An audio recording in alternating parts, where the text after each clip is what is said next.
That's working, I guess. All right. All right. Give me a second here, Norbert. I got to bring up. I want to make sure that I'm saving it in my thing too. That way, if it all goes awry. So you changed it yourself and you can't remember what it was, or you think you might have? Probably because the one you sent doesn't work. Okay.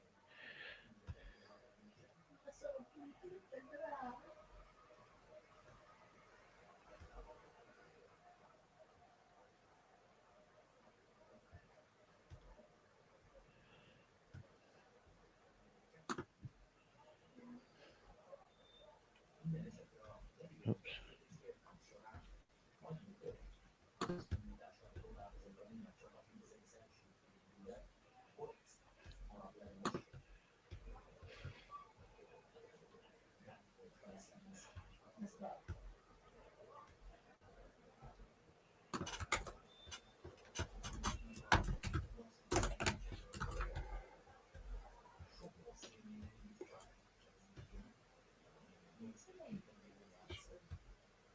Oh, for crying out loud. Come on.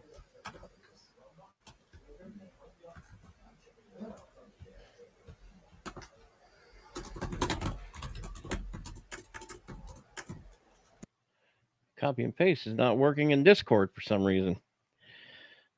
Uh,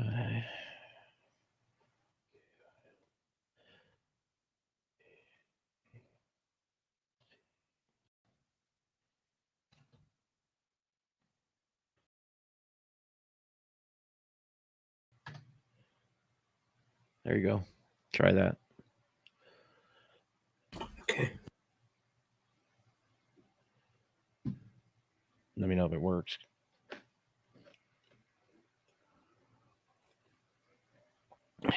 Anybody joining the live stream, we're just working out some technical difficulties because when Moss ain't here, we're just mice running around on the floor aimlessly.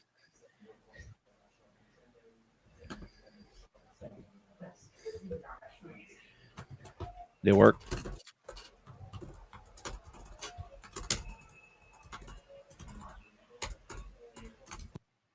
One moment.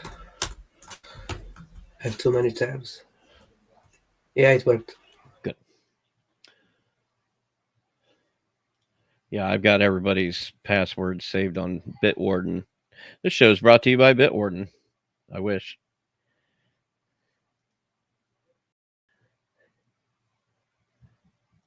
Okay.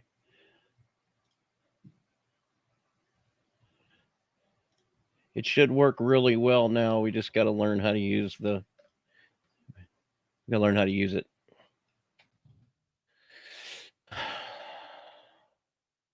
Oh boy, nobody wrote up the first up in the.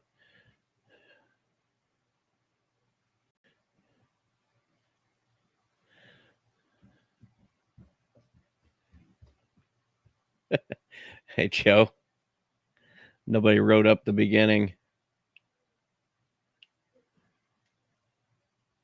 Surprisingly, as short as it is, they did.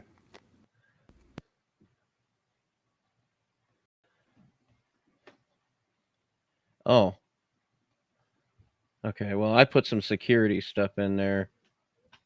Well, and then you.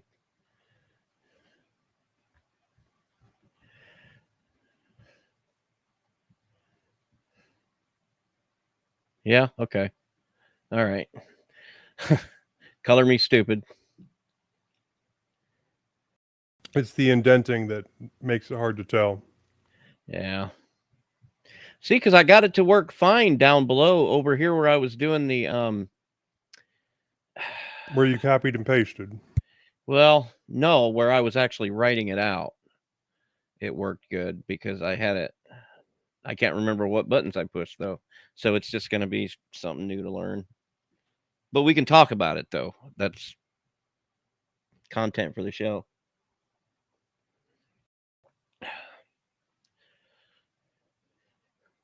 Because Nextcloud is an amazing piece of software. It's It really is. But anybody that wants to get the most out of it, there is no hand holding going on whatsoever with this stuff. And to get it on the level of Google Docs requires sysadmin skills.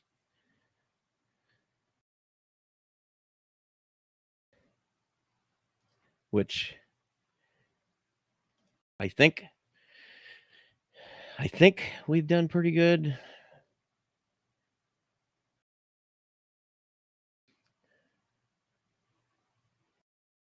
You must be logged in with 2 computers, Joe. Jojo Norbert U.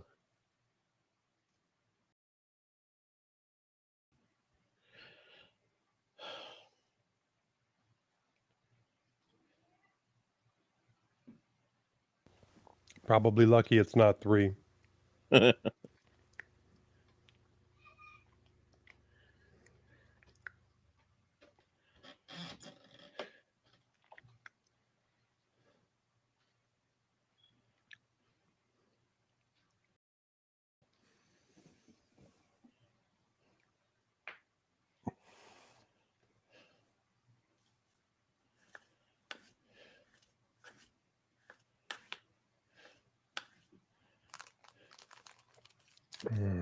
Food. Woozy said if you say that at the start of every stream one day, it might be. I don't remember. What did I say, Woozy?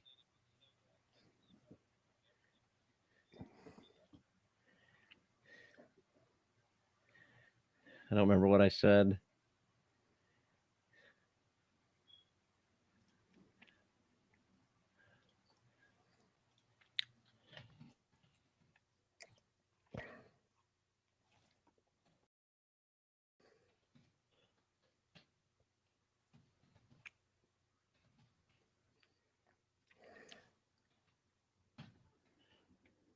I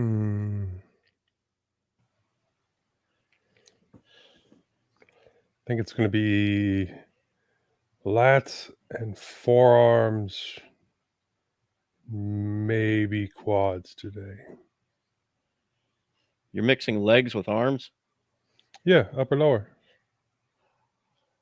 That way I can, cycle through, and during my rest times I can work on legs, and then legs during my was a rest day time for my all by legs, itself. work on My day. lats.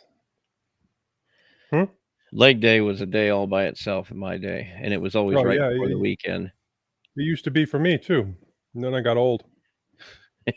Now I got to spread that stuff out. Well, I used to push it so hard I could barely walk the next day. Oh, dude, the walk back from leg day used to be so much longer than the walk to leg day. It was atrocious. I remember I did leg day on a Friday once because I thought I was clever doing it before the weekend.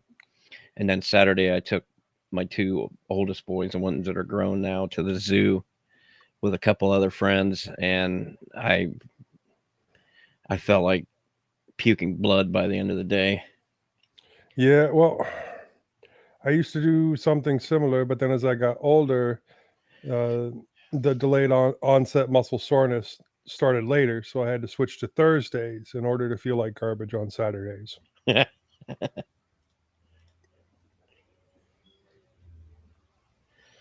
All right, well, we got everything ready. Well, I don't know. Audacity. Almost ready. Okay. Yeah, we're just waiting on the green light from Norbert. I got Audacity brought up and ready to go. Are you hosting? Or am I hosting? Like I hosted last show. You want me to do it? That's fine. Yeah, sure. Works for me, G. Unless Norbert really wants to do it. Don't sound like it.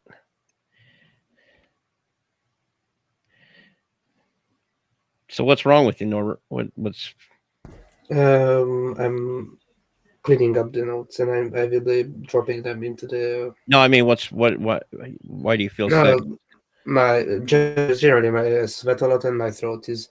I really don't think that speaking a lot would benefit my. Would be good for my throat. Okay.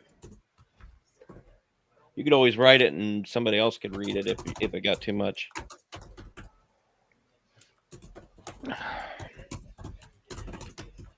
I was the best at reading. Moss.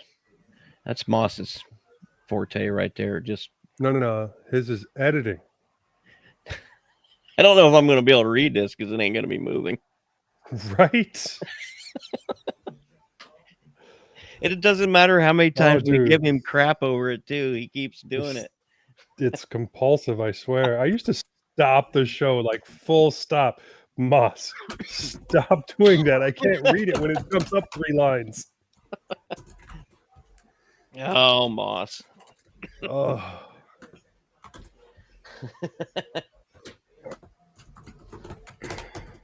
I wonder how his show is going over there.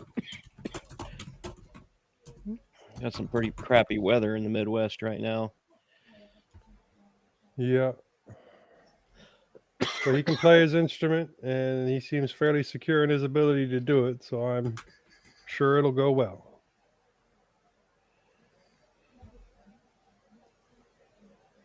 All right, just give us the green light, Norbert.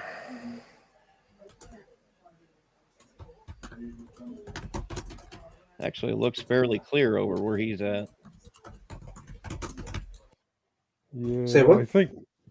Give us the green light. Let us know when you're ready. No, I mean what Bill said. Moss is over in Normal, Illinois, doing a concert, and I was just looking at the weather map, and it's still raining where I'm at, but over where he's at looks pretty clear. Are you just going to wing your bi-weekly? Like I said, I will probably skip being on today altogether, and I will just hand you my notes. I'm sorry. I was hoping to get that. Okay. That's cool. The Nextcloud document doesn't seem to be loading correctly. I see a bunch of white pages. Then I wait some, and then it loads, but not for all the pages. Yeah, it happens to me when I'm using a really terrible internet connection. Oh, of course, I forgot to turn on the VPN.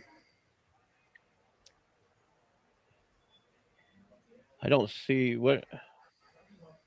Okay, it's loading slowly but surely. All right. I will just turn off the VPN.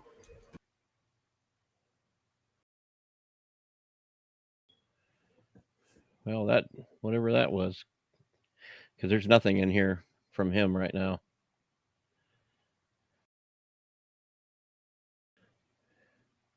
Who's having trouble loading it? And now it should be noticeably better, and it is.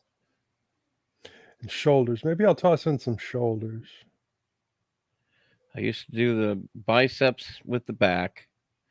The shoulders, I would just kind of fit in with like essentially, I'm doing Oh. back. I did biceps earlier. Someone actually biceps wrote, and triceps earlier. Someone actually wrote about undergoes in the. Yeah, I did that. I didn't realize you were doing. Okay. Feel free to, if you got something better, go ahead and. Yeah. Because all I did was a little bit of information from Distro Watch. I really didn't get too deep into it because I've never. All right, I'll add some links to the Intercourse. Yep, there we go. Now I can see you. Now you can watch them.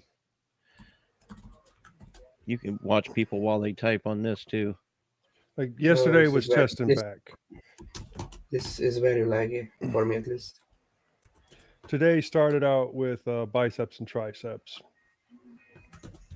So later I'll probably do lats and leg presses and probably some shoulders and some forearms.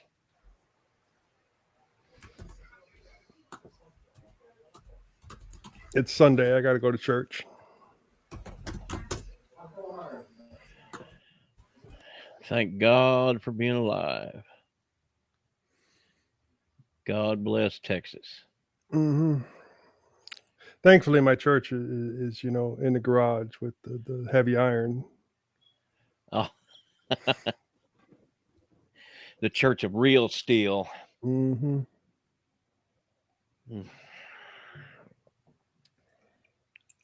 Alrighty then.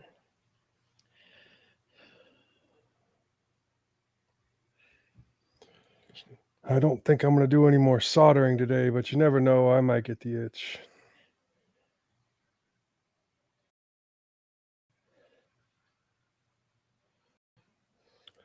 Because once again, I couldn't sleep last night, so I got some done. So my show notes for the bi-weeklies aren't quite as updated as they should be, but I'll wing it. I'm sure I'll ramble a little bit about this Nextcloud crap, but it is for the most part sorted.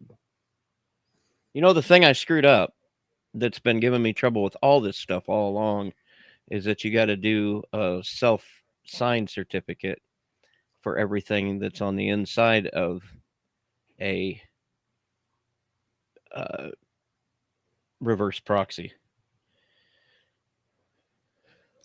And then let the reverse proxy take care of the Let's Encrypt stuff. And then everything works perfect. I haven't used a reverse proxy yet. I need to. Once you know that you have to do that, it works great. You gotta play around with and learn how to mess around with OpenSSL, and it's just one command that creates the certificate and the key. And then Well, if he's doing his port of the innards section, couldn't we get started with the news, security, bi-weekly wanderings? I don't think he's going to do anything. Are you, Norbert? Sorry? He's adding to the innards. Yeah, but I'm not going to be hosting today. Right. He's not going to be hosting, but he's adding to the innards. So what I'm saying is you and I could get started with everything else and then let him finish what he's doing and then go back to bed or whatever he needs to do. Yeah, I'm almost done. I only have to do list some features for the current release of Endeavor, so a few minutes so you can start. But you're just gonna finish writing and then sign off, right? Or are you gonna stay around? Yeah, I might come back at the end so we can talk about what we talked about yesterday. Okay. Yep. Sounds good. So we're gonna get our timings done and get set up and everything, Norbert. So if you want to just go on mute so we don't have to worry about it.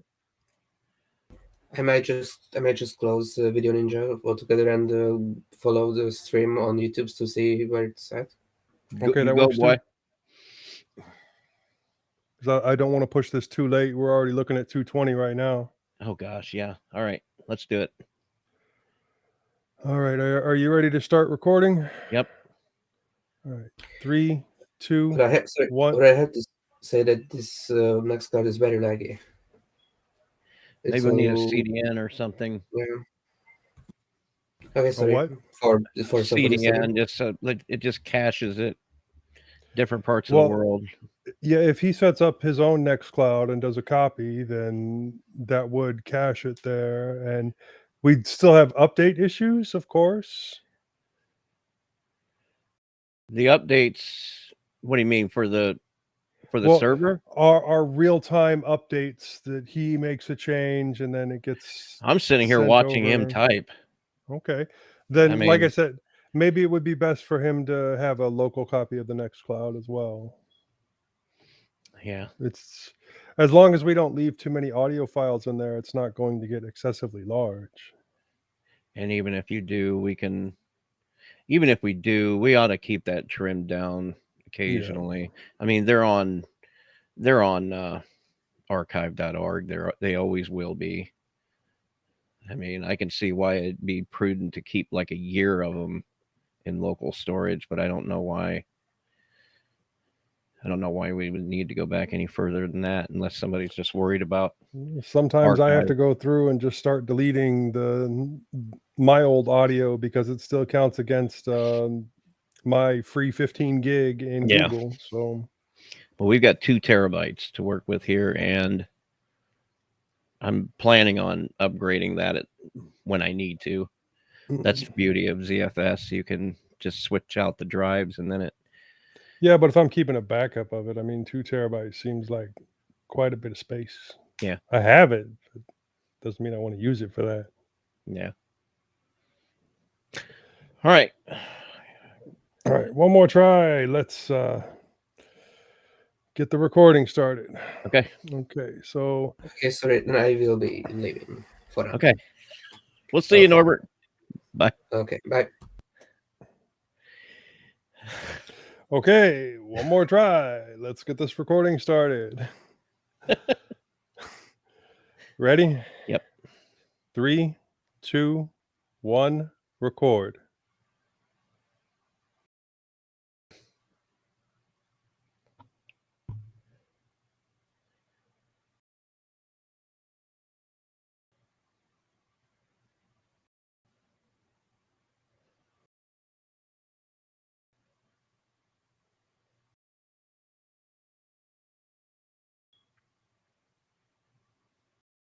Okay, let's handle our audio sync. 3, 2, 1, 0. Okay. That was pretty good. Yep.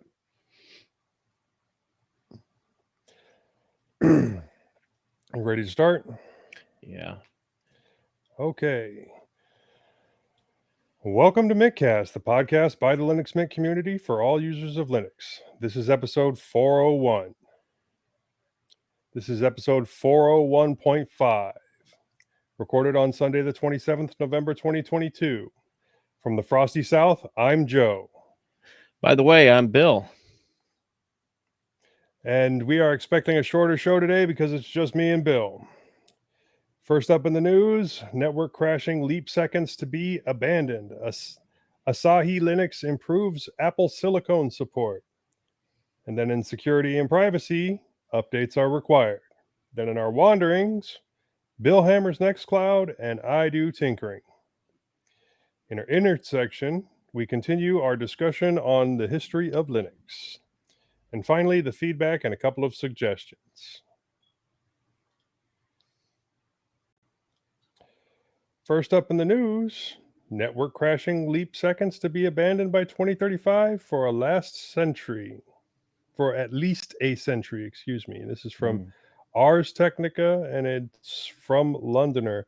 And it's basically the same, similar article to the next one, so we're kind of bundling them together here, and it's Time Lords decree an end to leap seconds before risky attempt to reverse time. And this is from theregister.com. So they both covered this story. Yeah. And a near unanimous vote on Friday in Versailles, France, by parties to the International Bureau of Weights and Measures on Resolution 4 means that starting 2035, the leap second, the remarkably complicated way of aligning the Earth's inconsistent rotation with atomic precision timekeeping, will see its use discontinued. Coordinated Universal Time, or UTC, will run without them until 2135. It was unclear whether any leap seconds might occur before then, though it seems unlikely. The assumption is that within 100 years, time-focused scientists, metrologists, will have found a way to synchronize time as measured by humans to time as experienced by our planet orbiting the sun. But most people will not notice any difference at all, even as the time difference could reach up to 1 minute by the end of that 100 years. System administrators everywhere, especially at large companies, will never know what catastrophes awaited them with the next leap second. Leap seconds in 2012 and 2017 caused multi-hour outages at companies including Reddit, Qantas, and Cloudflare. Many companies implemented a version of leap smearing to smooth out a leap second addition into microseconds spread across the globe throughout a day. Then from timeanddate.com, additionally, in recent years, the Earth's rotation has unexpectedly speeded up. This has led to the possibility of a negative leap second, where a second is taken away from UTC rather than added to it, according to the CGPM resolution. This insertion has never been foreseen or tested. While the BIPM's vote set a policy for disregarding leap minutes. The entity that actually coordinates and disseminates UTC, the International Telecommunication Union, could potentially intercede.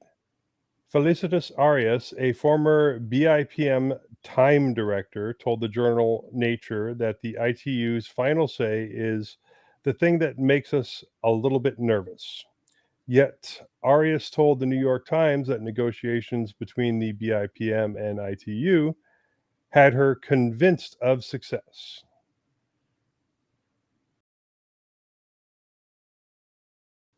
Do you want to take the Asahi one? Yeah, sure. And this is from Londoner as well. Thank you, Londoner, for your work on these notes this week. Um, Asahi Linux issues progress report, improves Apple Silicon support. And this is from makeuseof.com.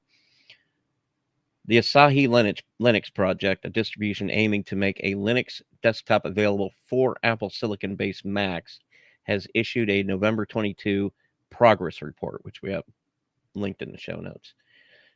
In an official blog post, this month's update is packed with new hardware support, new features, and fixes for long standing pain points, as well as a new bleeding edge kernel branch with long awaited support for suspend and the display controller, Martin said. One major change to Asahi Linux is that it now supports USB 3.0 devices. The main challenge has been writing the PHY driver that's necessary to communicate with the Apple Silicon CPU. This requires some very careful timing on Asahi's developers' part. While there's improved USB support, one thing that's still on the table is speaker support. The main reason is that it's possible to blow out laptop speakers. Martin himself seemed willing to risk the speakers in his own machine. And I quote, for months now, we've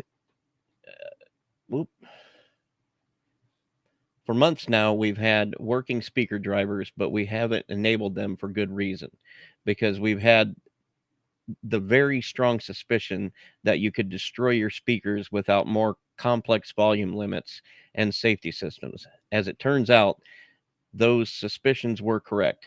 I decided to take one for the team and run some tests on my MacBook Air M2, and even with some sensible volume limits, I quickly managed to blow up my tweeters. Oops.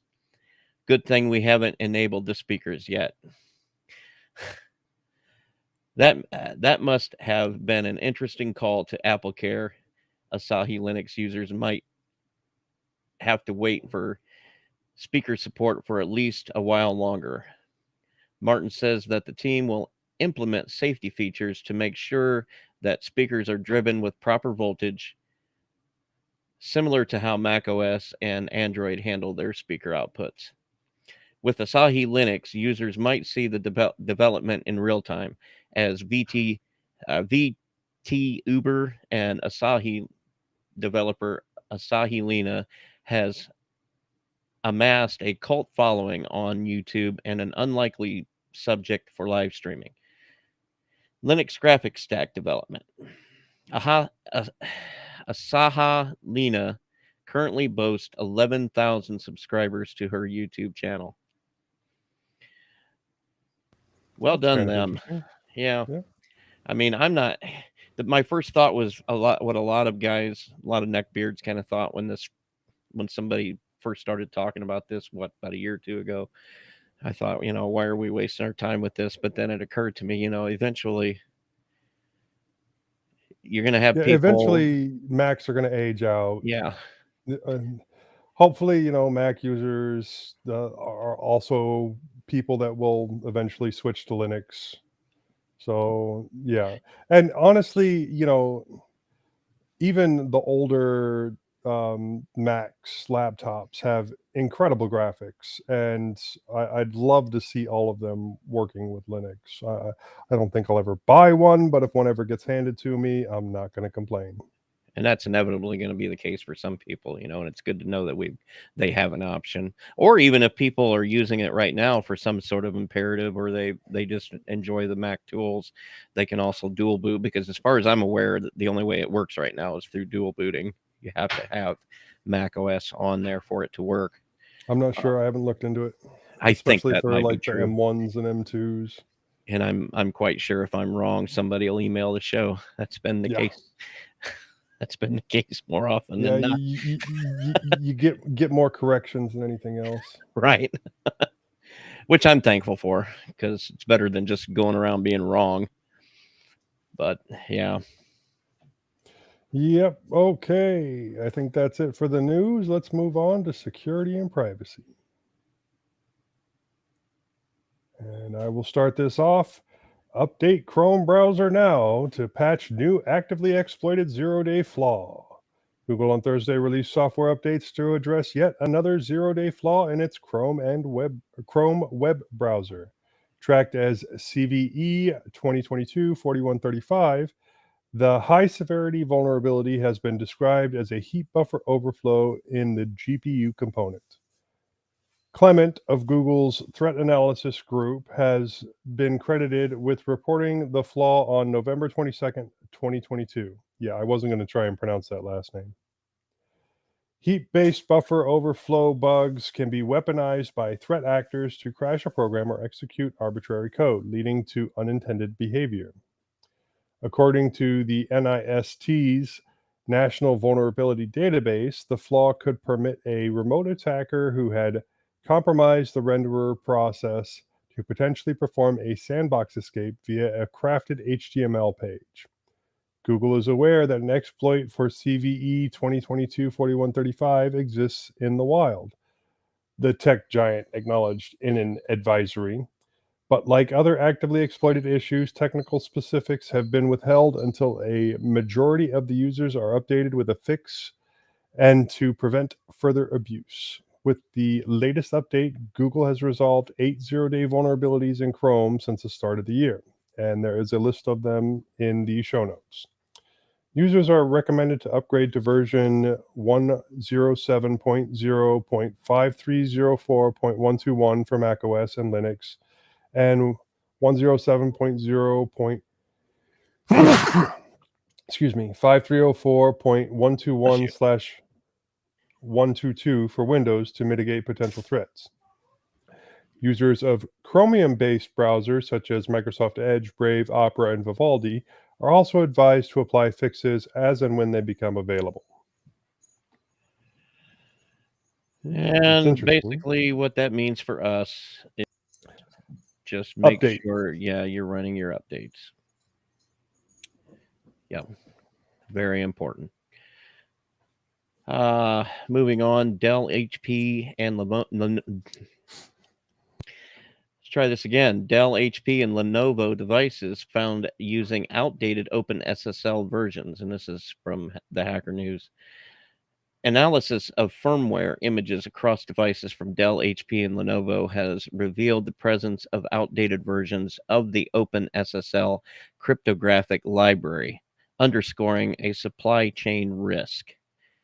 EFI Development Kit, aka EDK, is an open source implementation of the Unified Extensible Firmware Interface, or the UEFI for short, which functions as an interface between the operating system and the firmware embedded in the device's hardware. The firmware development environment, which is in its second iteration, EDK2, comes with its own cryptographic package called CryptoPKG that in turn makes use of services from the OpenSSL project. Per firmware security company Binarily, the firmware image associated with Lenovo ThinkPad enterprise devices was found to use 3 different versions of OpenSSL: 0.9.AZB, 1.0.0A, and 1.0.2J, the last of which was released in 2018. Apologize. My dock keeps opening and closing on me.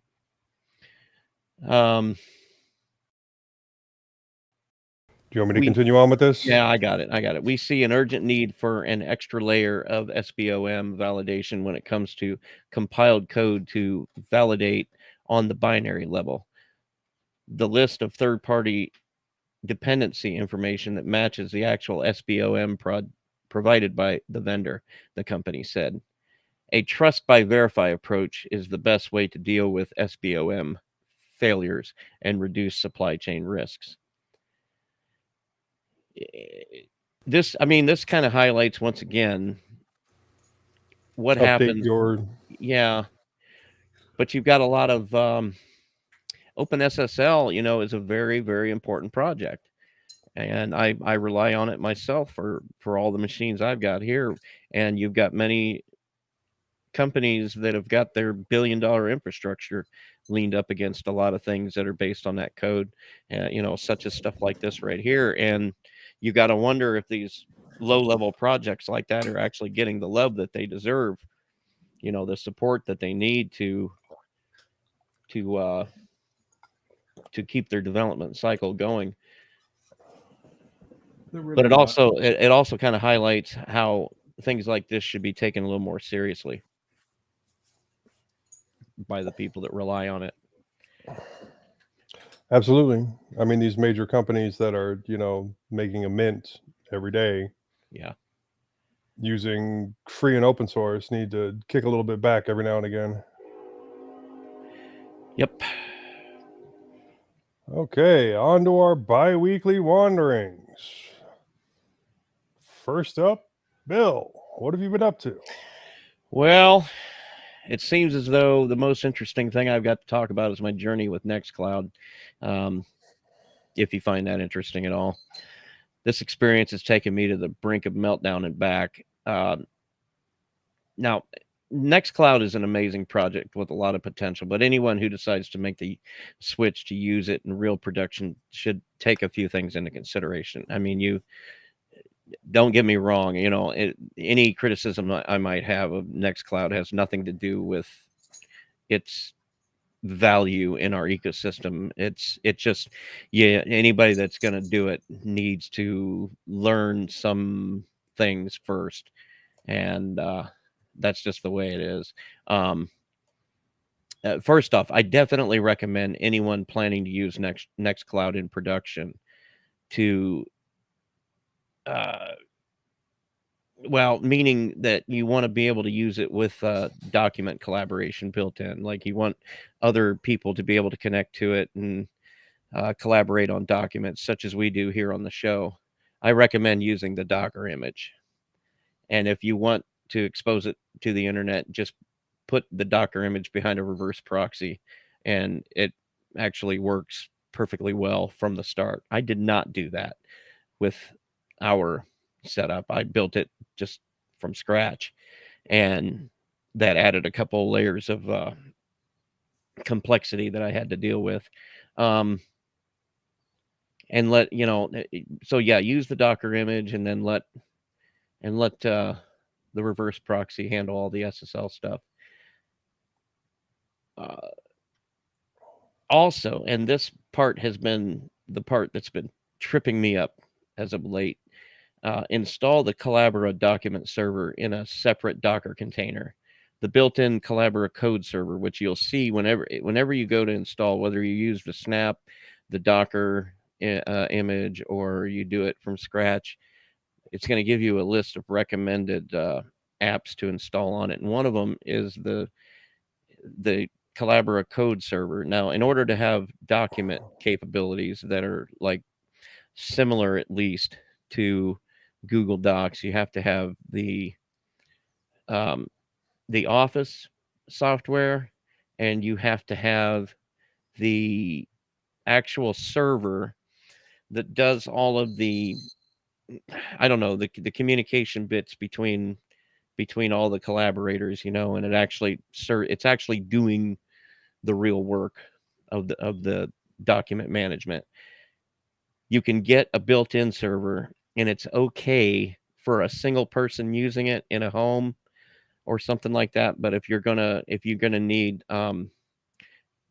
more than one person plugged into it, and you need like version history and all those things to to keep it professional, you're going to need a separate uh, server going on. But it's no big deal. There's a Docker image for that, and you spin it up with a simple command, and then just point your Nextcloud to it, and it works great.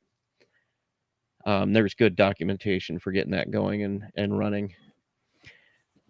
And that was we struggled to get things up and running. We tried on the last episode, but most of the trouble we were having was because we were relying on the built-in document server, which was just not fit for purpose. Copying pasting didn't work from outside, and that's another thing I couldn't quite get figured out. We couldn't get copy and pasting to work, and this is an obvious deal breaker because show notes are always somewhat plagiarized. Not really though, because we cite our sources, but there's a lot of copy and pasting going on, especially in the news and things like that.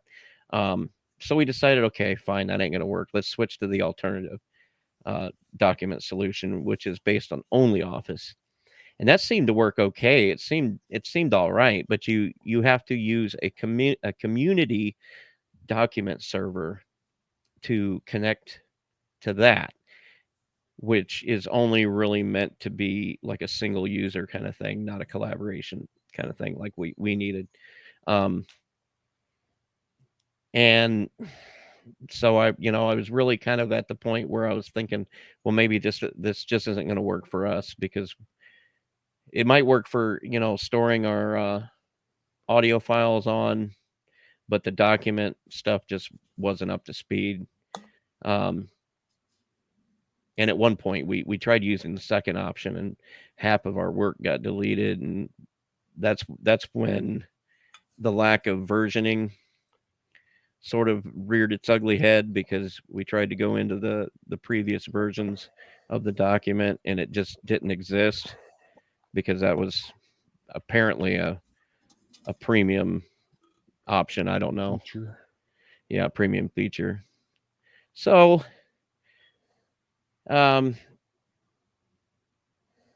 after some research, I decided to go ahead and try spinning up our own Collabora document server so that we could have an ungimped functionality.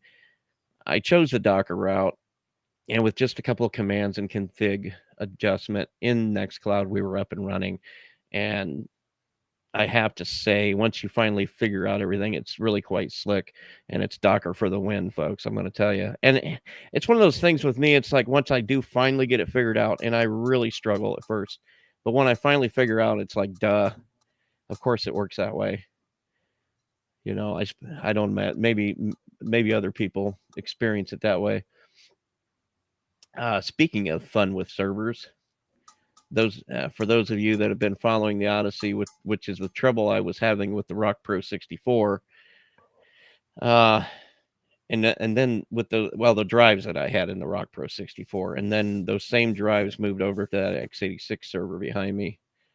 Would know I recently sent one of the drives back to Seagate for a warranty replacement. Well, it seems as though both drives were bad. Shortly after sending that first drive to Seagate, the second one started throwing ZFS errors, and then it was giving me IO errors on boot as well.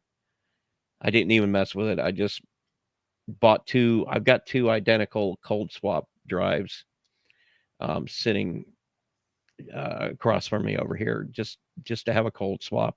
And then I sent that other one into Seagate, and now I've had two other drives in for 2 weeks, and it hasn't thrown a single error. So I'm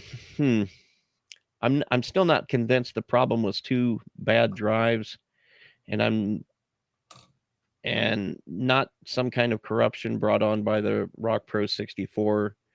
But I suppose it's about as likely as anything, because if you're going to have one bad drive that might have had a problem with parts that were used to build them, then it makes sense that two drives made in that same lot might have the same problems. But I'm almost afraid to use this thing now. I've got more drives for it, but I don't want to ruin them, so I have to decide what I want to do. But that's all I've had going on. What about you, Joe? Well, I was on vacation for a good chunk of the last 2 weeks, but I was also sick for a large portion of that. So, I did get some done, but definitely not as much as I would have liked. Haven't really done a whole lot of biking, mostly because of the weather. So, um, I did get some things done though. On the DIY Bluetooth headset front, I did get another one made, actually two. I'm very happy with how this one turned out. I 3D designed and printed the casing and used the original button actuators as planned, and they mount up directly to the buttons the same way they did in the old casing. Um, I was able to put in a slightly larger battery. I mean, it had a 60 mAh battery in it before. I put a 70 mAh battery in, and it's definitely not as large as I wanted due to the space availability on here. I could have reprinted larger, but since I have so many to work on, I really didn't see the point. Just get this one done and start working on or fix it for the next one.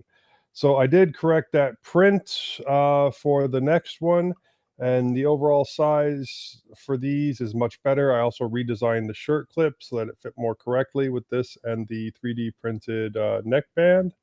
It works well, and I did print another one, and I was able to get the tolerances correct, and just a little bit of difference between these.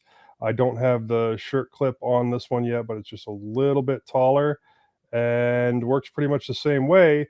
But instead of a 60 or a 70 mAh battery, I was able to get a 200 mAh battery in here. So, yes, it does take a long time to charge because of the charger was made to charge a 60 mAh battery, and this is more than 3 times the size. And but it also lasts a really long time, I assume. I just got this done last night. It works great. I did have to switch out the 3.5 millimeter jacks that I was using because the TRS didn't want to work correctly. So switched to a 3-pole instead of a 4-pole, and I used the built-in mic, and I left space there for sound to go into the built-in mic. And like I said, it works great. Once I get the clip on, I'll be able to hook it on to the 3D printed headsets that I have, and this will hopefully be my new go-to. And I still have more to work on this $2 set. I don't know what changes I'm going to make next. I got to figure that out, and then I still got another set to work on after that. And then I've got the pre-built ones, which all need new batteries, except for the one that I already replaced a battery in. And I also liked the thinner walls that I put into this. Like they're 0.75 millimeters thick instead of the 1 to 2 millimeters that I was working with before, and I do not have to make a hole for the light because the light will just shine through this gray at 0.75 millimeters. So it also cuts down on the brightness because these things you can almost use as a flashlight when they're turned on in the middle of the night. But yeah, I'm really liking the progress I'm making on these. And now I did try to make this so that the back would snap together instead of needing to glue together. So that's probably one of the things that I'll work on in the next one. But yeah, it didn't quite work out on this one, and I end up having to glue it and use my spring clips to hold it together so that it was all in the right position. And yeah, there's not going to be any repairing this. There's just going to be taking it apart when it finally breaks. So hopefully that's a long time from now. But yeah, I'm rather pleased with how it turns out, other than the repairability. Now,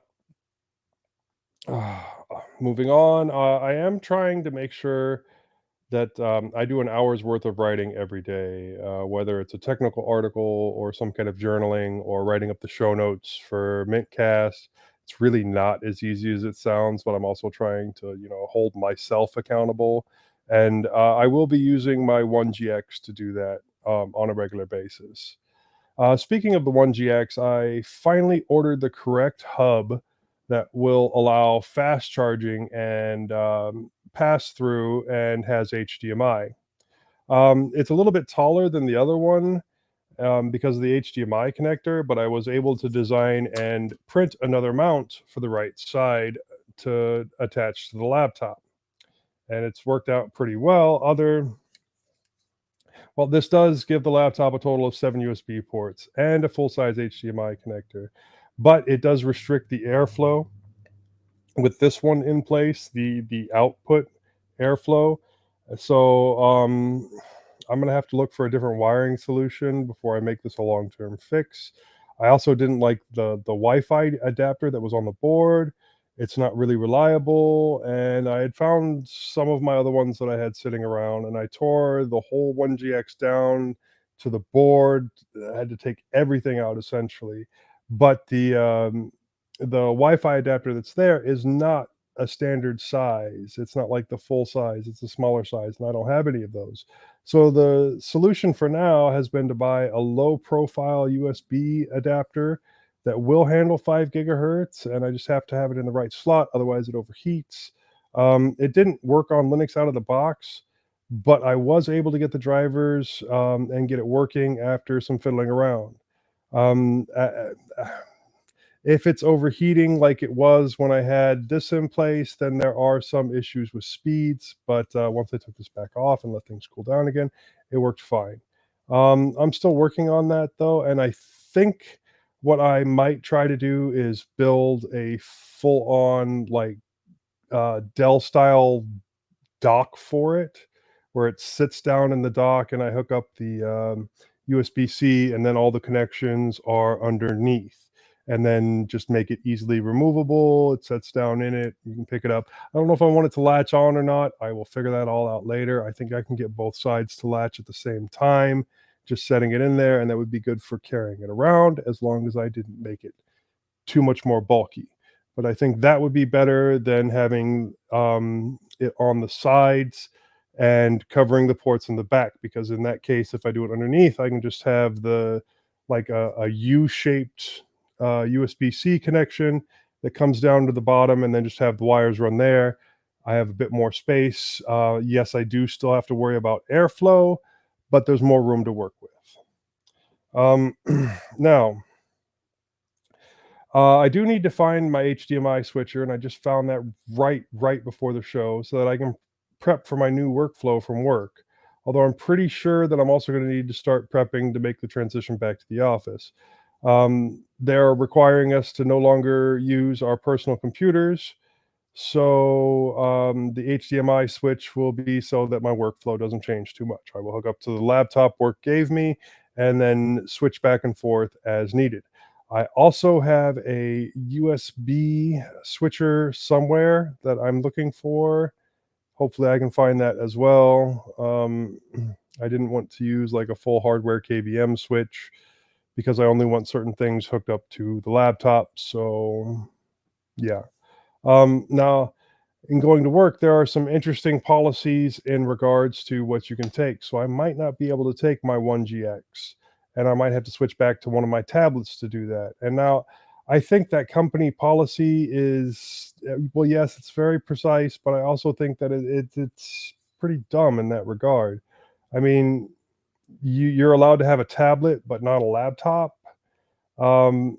I have some tablets that are as good, if not better, than some laptops from the same time frame. I mean, I've got some really good tablets. So, but then again, I may switch and just use my phone for everything. I saw an article the other day on a new way to run VMs on phones, and I could probably do an entire setup, or I could use some remote software and just spin off a desktop on my main machine and always be connected to home. Let me know what you guys think about that one, because yeah, I mean, I do have the Note 10 Plus. It's got a huge screen, and I could just either run Linux on it directly or remote into a full Linux machine, and it would be just like I was using a Linux computer and still staying within policy. I am also debating looking for a new job and seeing what I can find. I do have friends in the industry, and I do know the places to look. I don't think I want to be a contractor, although that might be that's the easy way to go because they call me. Right now, and I do not want to switch to an hourly, which is the problem with being a contractor right now. I don't know why. I've got salary as a contractor before. I know it's possible to make more money hourly, but it's also possible to, not get fired from said job and have your hours cut down to almost nothing if something comes up with the business. Like all of a sudden they start running out of money and can't pay you anymore. They just cut your hours to a couple hours a week. And yes, they're saving money, but how do you eat? Um, I'll take my chances with salary. And this also being a contractor right now or being a new hire right now is kind of, dangerous because, last in, first out, and they don't have to fire contractors to get rid of them. And that's just been, my last couple of weeks. And that's it for me. Any questions, Bill? I was interested in what you were talking about with using your phone. I've got the exact same phone he does, and to say that it's a capable device would be understating it. It's probably twice as powerful as twice the machines I've got running in this house that are x86. So it's a perfectly capable device. Um, Yeah, I've run VMs on it before, but none of them were that good. And I think that was a software issue because of the way root works. yeah, I'm hoping that with the newer VMs that you can run on your phone, that it will smooth those kinks out. I've never actually tried to get that up and running. I did try a Debian project that was going on for a while. I didn't do anything real with it, but it basically allows you to run a full Debian desktop, and in this case, it was XFCE, and it was performant. I didn't try to do it, like I said, I didn't try to do anything real with it. I just spun it up to see how well it worked, and it did. Well, Linux on DeX was a great Yeah, thing. The problem is that by the time I was ready to switch to a device that could use Linux on DeX, which was the Note 10, Samsung dropped Linux on DeX and it yeah. never actually came to the Note 10. And then even your older devices, if they were updated, Linux on DeX wouldn't work anymore. So Interestingly, though, and this is how I watch TV when I'm on the road. I use that DeX. You don't need even a computer. You just literally get one of those cords that's HDMI on one end and USB-C on the other, and just plug it in. I've got this hub, this special hub that does the pass through for the HDMI, and then I can hook peripherals to it like a mouse and keyboard. Basically, my phone is sitting there. Yeah, there you go.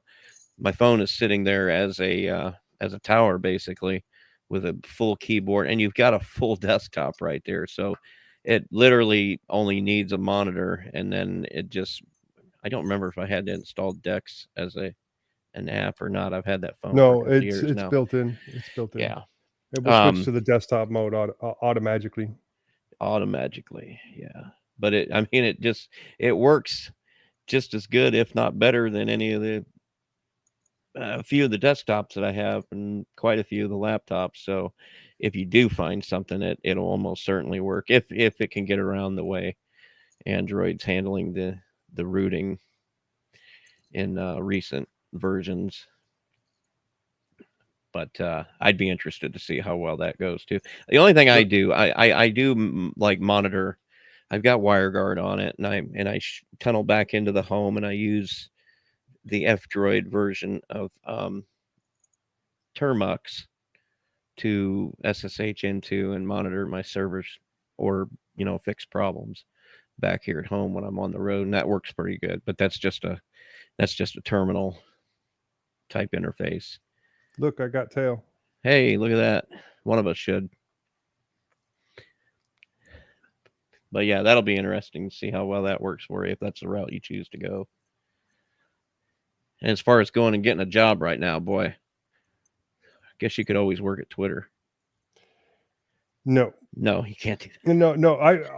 Let me make a correction there. I will gladly work for Twitter, but they're going to have to pay me at least 4 times my current salary, let me work from home, and they need to pay me for a year in advance. Yeah. I will go and be a programmer for them as long as they pay me the full year in advance. Yeah. Because I don't think they're going to be here in a year. I truly doubt it, and unless somebody's willing to pour money into a toilet, basically. Anyway, let's move on to the innards. We're continuing on in this episode with our little history. Not so much a lesson; it's kind of a journey, I suppose. It's interesting how some of these in Linux history is kind of a thing where you start off with one or two things, and then like other projects sort of are born or coalesce out of special needs that might arise, itches that didn't necessarily get scratched from, what was available. And since it's open source, there's no real technical boundaries in place to keep people from adding to or changing or taking away, for that matter, too, things in Linux distributions to serve, their bespoke need, or maybe scratch an itch. Or in some cases, I think some of these projects are made just for fun, and then they end up being a solution trying to find a problem. But why not? It's open source. We're every little thing we do sort of, in a way, makes the whole ecosystem better for everybody else. Whether you're fixing problems or finding problems, you're always doing something positive. I truly believe that. What I was going to tackle this week was Arch, because I'm a big fan of Arch Linux. It was my go-to. It was my daily driver until I came on mintCast, and then I've got Mint running on this machine here, but on both of my laptops that I take on the road with me, they're both running Arch. And that's because, well, I mean, Arch offers some things. Each distribution, it's either solves a problem or makes something a little bit more accessible for a different set of users and a different set of use cases. And Arch is kind of one of those things at this point that sort of exists to serve a crowd that needs something that is, well, it's a couple things. It's constantly up to date. You're always getting the up-to-date kernel. You're always getting the up-to-date drivers. You don't have to worry about waiting to get support for some piece of software or some kernel module or something that you might need. It's always going to be there in Arch. But the other thing is the control over your system, because Arch by default ships with nothing more and nothing less than what you absolutely need to get it started, and then it's up to you to build beyond that. According to Wikipedia, Arch Linux is an independent, developed x86-64 general-purpose Linux distribution that strives to provide the latest stable version of software by following a rolling release model. The default installation is a minimal-based system configured by the user to add only what is purposely required. What does this mean? Well, put simply, Arch is a distribution that assumes nothing about its users and has no distribution level enhancements, customizations, or modifications. When you install Arch, you're presented with a completely vanilla Linux experience. And what I mean by that is every single there's no like default desktop for Arch like you have on most distributions. You always got, most distributions will offer more than one. Some offer many desktop environments, but then they focus most of their curation effort on one desktop, and you've got none of that on Arch. When you install a desktop, you're getting the upstream vanilla experience with absolutely no customizations whatsoever.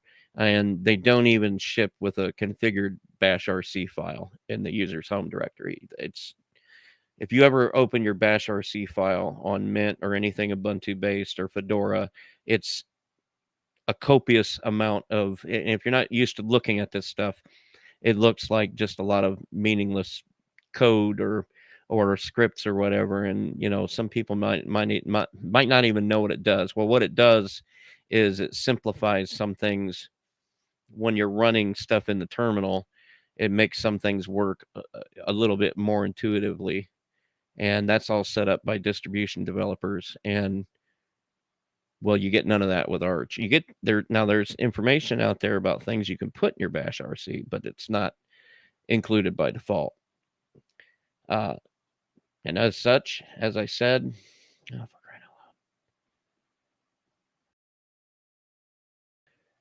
this thing keeps disconnecting on me and then reconnecting. Which means it goes all the way to the top of the page, and you Yep. got to scroll Is that all the way happening back to you too? down. It's happened Yeah. once. It's happened a few times here. I'm gonna have to get to the bottom of that. I'll find a new tool.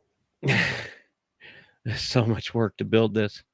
As such, it is up to the user to do all the necessary configuration to the system to get it set up the way he or she likes. This is the methodology the Arch team has adhered to since the beginning, and there seems to be no plans to change. Although I will say, was it last year they started the Arch install script, which when you boot the ISO, you can, once you make sure you've got working internet, you just type Arch install, and then you get this kind of Calamari not really style. Yeah, I mean it's not all that handholdy, but for anybody that has at least an intermediate level understanding of how a system works, it's actually pretty easy, and I use it every time now It because lets you it pick things. No, yeah. they've had something similar to that for quite a while now. What I mean, there's been stuff out there, but nothing on the official ISO that I'm aware of, and this actually ships on the official, which kind of surprised me because I always felt, well, I mean, I'm not going to get into the culture of the Arch Linux forum on here, but Yeah, well, there's Linux superiority, and then there's Arch Linux superiority. which is, I mean, I'm not going to say it's unfounded, but in some cases it's a little It's just ridiculous. on another level, is what Yeah, it is. it's, I mean, you go there and you look, you ask it, advice on a problem, and you are in many ways condescending. Well, I'm not going to get into it too far, but it's there's a reason I pick on people that say I run Arch. yeah, but because you kind of inherit. Nobody I've ever known that actually admitted to that. Have I ever seen them on the Arch forums, or have they ever acted like that towards anybody in real life? It just, the Arch forums seem to exemplify one of the darker I promised I wouldn't get into this too far, but it seems to exemplify one of the darker, things about people where, when people can say whatever they want, act any way they want. Superiority complex. This is the one thing that they have that is superior honestly, to other people. Most of the time, if you're asking the Arch community, they're just going to tell you RTFM. So you might as well just not ask them and go RTFM. Right. Or an alternative forum of some kind. They're out there, and they're always. I have heard a lot of people say that it's improved in recent years. It's gotten better, but the problem has always been with the moderators and some people that are labeled as somebody in charge or somebody that's been on there a long time, but those are always the ones that catch it first, and then they'll complain or show you a link to some sort of page that talks about how to conduct yourself on the forums or something like that. I mean, that's their first step, is to make you feel stupid. So it's, if you can avoid the Arch forum, that's my advice to you. It's really a non-inclusive sort of environment. I mean, I've gotten help on there. I have, but it's always been in addition to an equal amount of condescension. So there's that. And there it went off again. You know what I'm going to do? I'm going to go to my local copy of it. Just open that one. And open it with LibreOffice and do it that way, because apparently it does not like us. When you let it sit for a while, it seems to. Or if you click away from it onto something Yeah. else, that's when I had the problems. So bear with me, folks. I apologize. You're growing right along with us. Okay. Get down to where I'm at here. Now this should not do anything, I hope.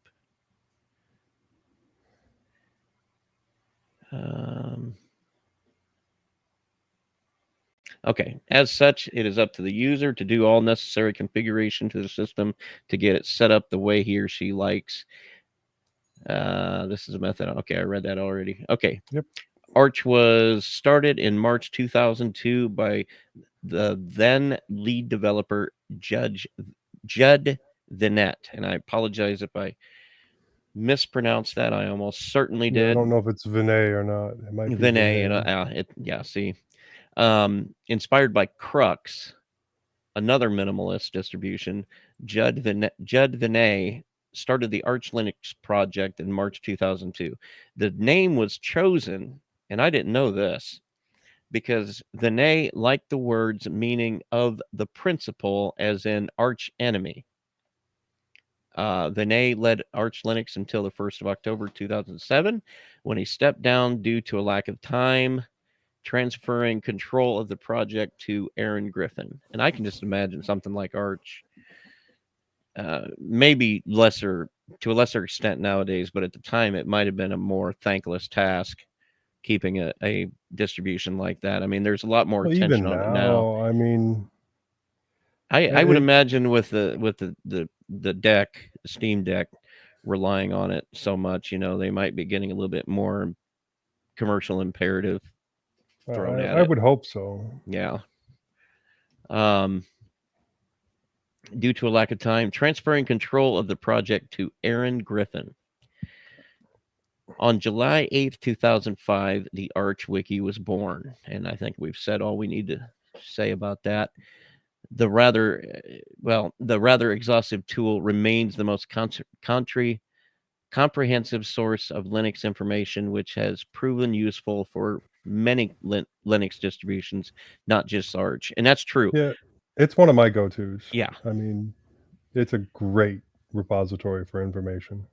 It is. And I mean, where the limit's really only at the package manager level, when it comes to the information, because most of your commands, I mean, especially for anything that's systemd based, which is, like it or love it, most of the stuff out there, most of the commands and solutions in the Arch Wiki will be useful on any distribution you use.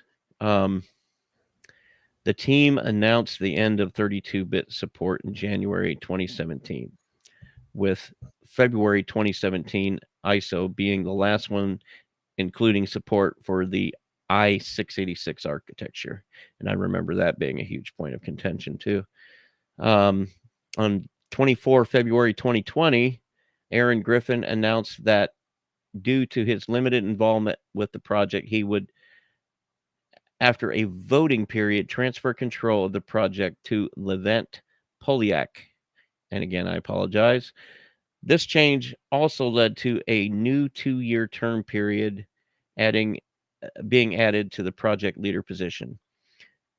In April 2021, the official installation ISO included a guided interactive installer, which vastly speeds up the install time. And it does.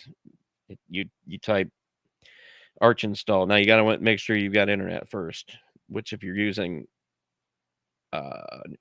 Ethernet cable, you'll have internet. But wireless, you got to do a little bit of incantations to get that to work. But there's plenty of information out there on how to get that going, and then you just type Arch install, and it basically just walks you through it.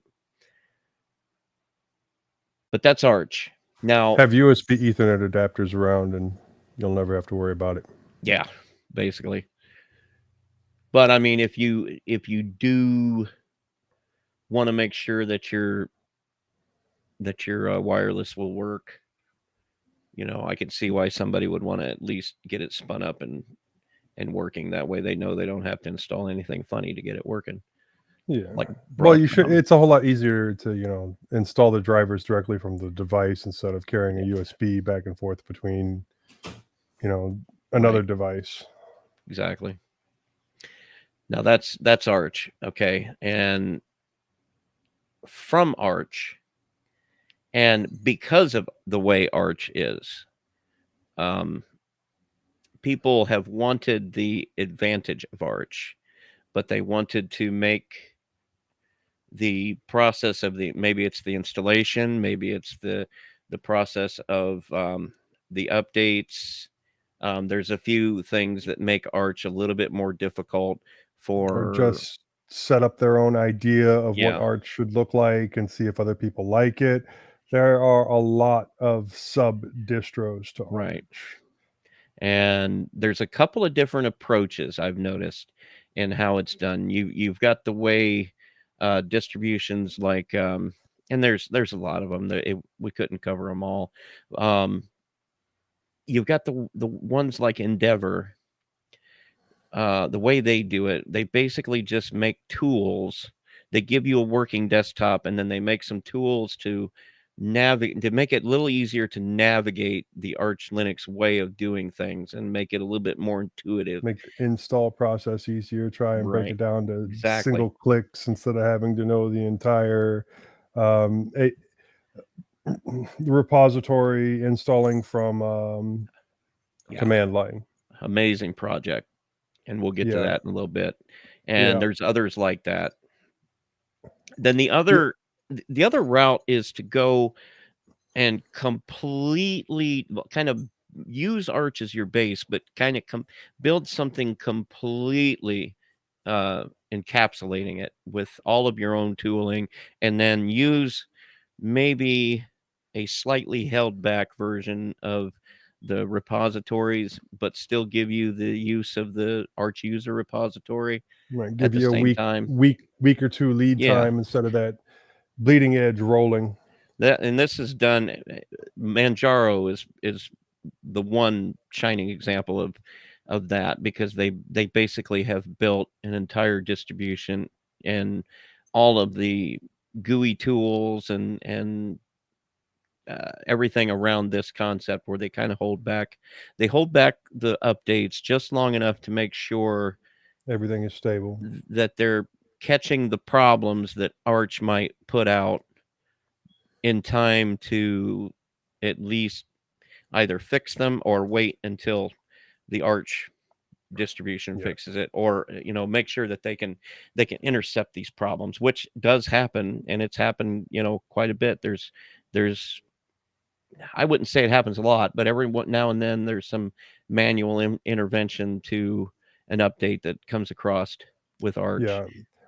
Like Manjaro was first made in July 2011, and it stayed in beta until 2013. And yes, it is Arch based and it is Arch compatible, but it is not Arch Linux. It's No. completely independent team from the Arch team, and its main focus point, like Bill was saying, some of them are, it's designed to be usable by new users, while Arch itself is mostly for experienced users. It has completely independent repositories, and it contains many software packages that are not provided by Arch. And then a little bit of history: after version 0.9 at the end of August 2015, the team decided to switch to year and month designations for their version scheme instead of just a numbering system. In 2017, Manjaro dropped their 32-bit support, which led to a community project called Manjaro 32, which brought it back. That's one of the other great things about Arch is anybody can really pick it up and start working on it and making things for it. And in this case, they took a subset of Arch, which is Manjaro, and made something for that. Now, there are 3 official Manjaro editions maintained by the Manjaro devs. That's XFCE, KDE Plasma, and the GNOME version, which is just 3 different desktop environments. But there are many community maintained versions that are also available for it. I mean, there's Awesome, BSPWM. I'm not sure if that's supposed to be pronounced. Budgie, i3, LXDE, LXQT, Mate, and OpenBox. So, yeah, I mean, Manjaro is great. It is simple to set up and pretty simple to use, and they try to just make it as user friendly as possible, and that it's really kind of worked for them. I do enjoy Manjaro. Oh, they've got one of the best communities too. I'll tell you what, because as Joe said, these last few desktops are community versions, which with the thing about Manjaro is they put these downloads for these on their website, or they link to them, and you could be forgiven for thinking that these community spins are official versions, because they've done they've done the theming on point for all of these. I mean, they look great, and yeah, if you have a problem with Arch, you could probably get usable solutions from Manjaro forums. I've been known to do that a time or two. But yeah, when you're talking about moving Arch over to make it usable for a larger number of people, the Manjaro project is probably, I mean, that just the project alone is ambitious, and it's huge, and they're crazy popular. I've heard Manjaro described as being the Mint of the Arch world, and I got to say, I probably agree with that. I added a distro in here to this list that does not exist anymore, but it was a huge part of my origin story as it related to Arch, because in a time just before Antergos, or quite a while before Endeavor came out, there was this project called Bridge Linux, which basically was just you had an ISO, and it had a incursus type installer, and it had a bespoke. They had their own desktops that went along with it, and some tooling that was all. It was all terminal based, but it was really a good introduction to somebody that might have liked Manjaro, but they really wanted to start getting their feet really wet and going over and trying to learn how to use Arch proper. And as I wrote, although this distribution has been discontinued since 2015, which, yeah, okay, it's been a while, I thought it would be interesting to include in the innards. Bridge was once the best entry point for someone wanting to start using Arch. Now, that's just my opinion, but isn't quite comfortable with the installation process. Bridge was developed by members of an outfit named Miller Technologies. The lead developer's name was Dalton Miller. Bridge was a short-lived distro, with its first ISO released in April of 2012 and its last in February of 2015. The ISOs include GNOME, KDE, LXDE, and their flagship XFCE. I say their flagship. It just seemed like, with most distributions, they'll offer several different desktops, but you get the feeling that most of the curated work goes into one of them, and that in this case it was XFCE. This distro was the first of those which aimed to be more user-friendly method of installing Arch. It had a semi-graphical installer and an interesting set of theming unique to the distribution, and it predates even Antergos by a year. Now, do you want me to cover Antergos? Yeah, sure, go ahead. Okay, Antergos. This is an Arch-based distribution. It started its life in November of 2013 as a successor of the SynArch project, which aimed to combine the Cinnamon desktop with the Arch Linux distribution. In its later years, the project moved past its original goals, offering a choice of several desktops, including GNOME, Razer Qt, and XFCE. The first ISO released in November of 2013, and the final release, 1904, was April of 2019. Again, this was a distribution with the goal of bringing the benefits of the Arch Linux rolling model to more users. Hey, can you take over on this? I got something I got to take care of. Sure, no problem.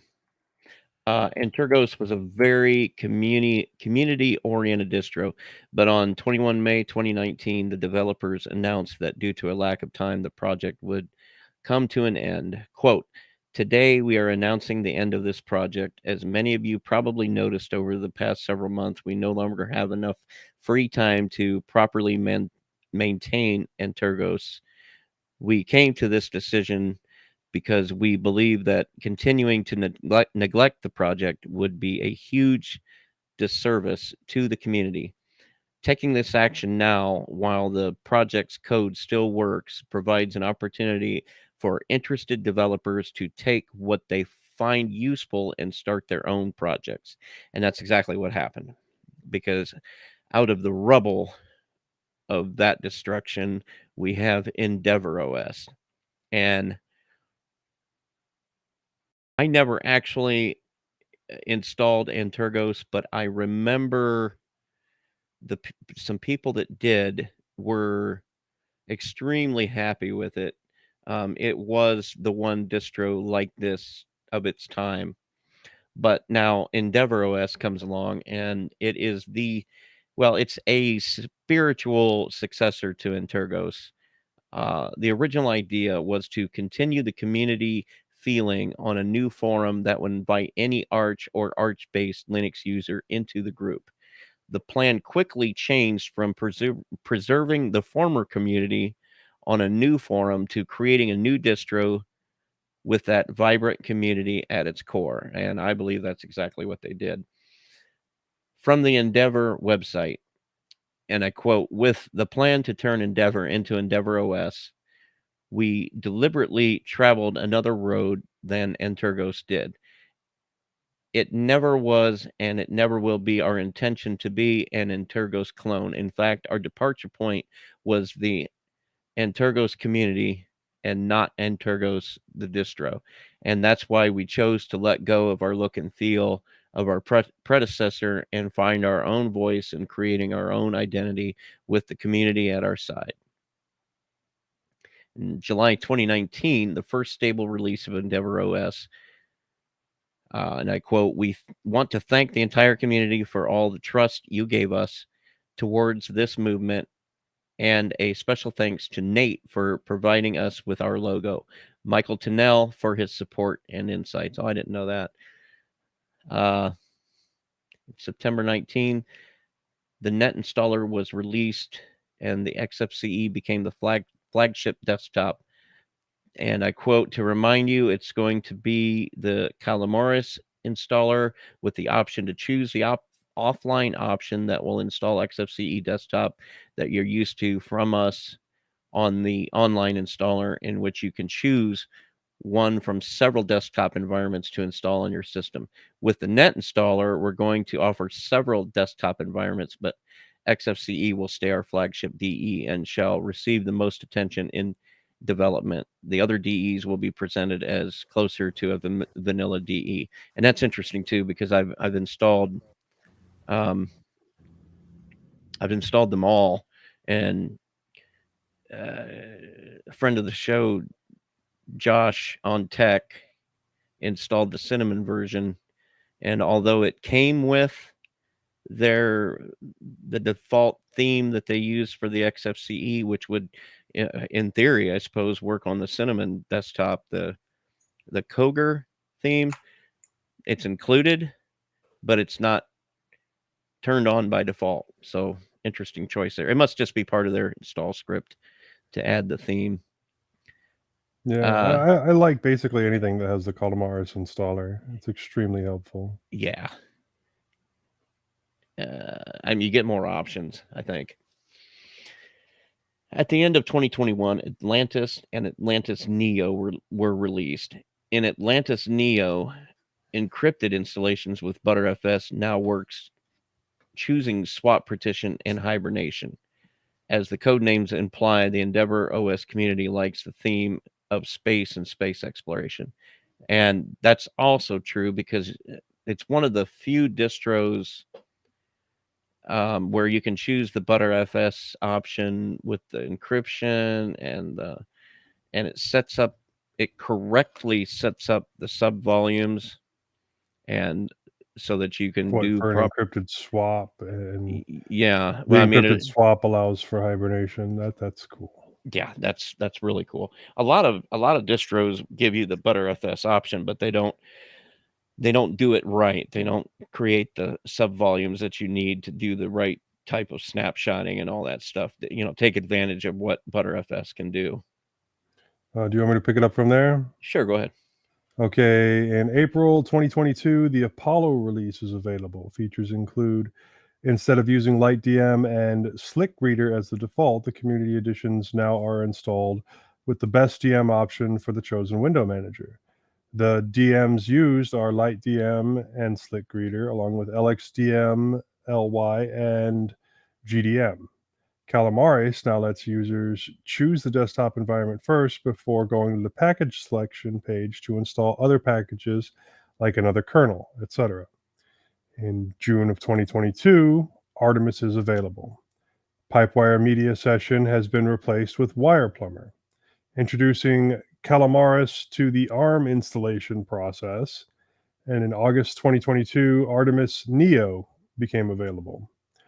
This release isn't cheap shipping with big improvements from our side, but has some corrections to the Artemis release from last month and an upstream refresh for the live environment and the offline install option, is the quote that we get from the Endeavor team. September 2022, Artemis Nova is available. This was around the time of the ArchGrub issue that Endeavor was quick to address. And then also a quote from them: as part of the recent challenges with Grub, it has come to light that running Grub install is required when updating Grub. Unfortunately, this is difficult for a distro like Endeavor OS to safely automate. That is because Endeavor OS is a distro where we view our installation as a starting point from which we encourage our users to customize it to meet their individual needs. As a result, we have no control over the configuration of the bootloader on existing systems. And then that's really all we have for Endeavor OS. But Londoner was able to, and the Endeavor OS that was contributed by Norbert, who wasn't feeling well and wasn't able to make it on the show. Just want to make sure that gets said. And then Londoner provided our section on Linux from scratch.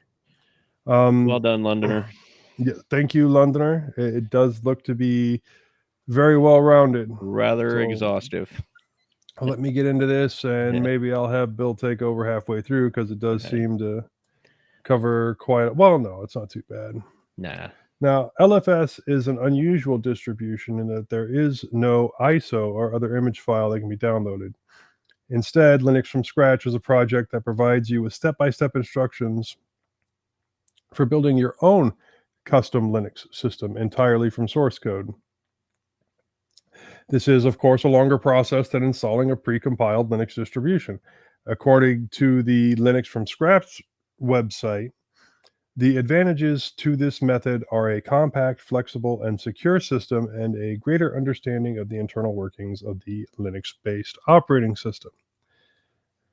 LFS was started by Gerard Beekmans in 1998, but now it's mainly maintained by Bruce Stubbs. One important reason for this project's existence is to help you learn how a Linux system works from the inside out. Building an LFS system helps demonstrate what makes Linux tick and how things work together and depend on each other. One of the best things that this learning experience can provide is the ability to customize a Linux system to suit your own unique needs.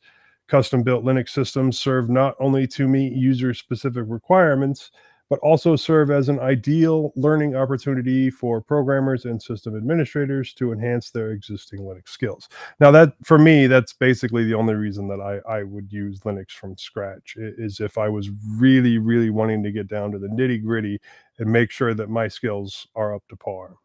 A refresher, learn new things, that type of thing. Now, continuing on, another key benefit of LFS is that it allows you to have more control over the system without relying on someone else's Linux implementation. With LFS, you are in the driver's seat and dictate every aspect of the system. The primary target architectures of LFS are the AMD Intel x86 32-bit and the x86 64 CPUs.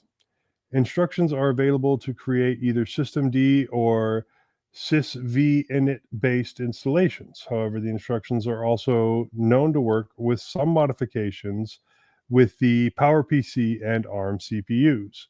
Yeah, I could see how this would be extremely versatile, and basically you're able to use it on anything, because you choose what's there and you make it work. Now, granted, that also means that you are your own tech support.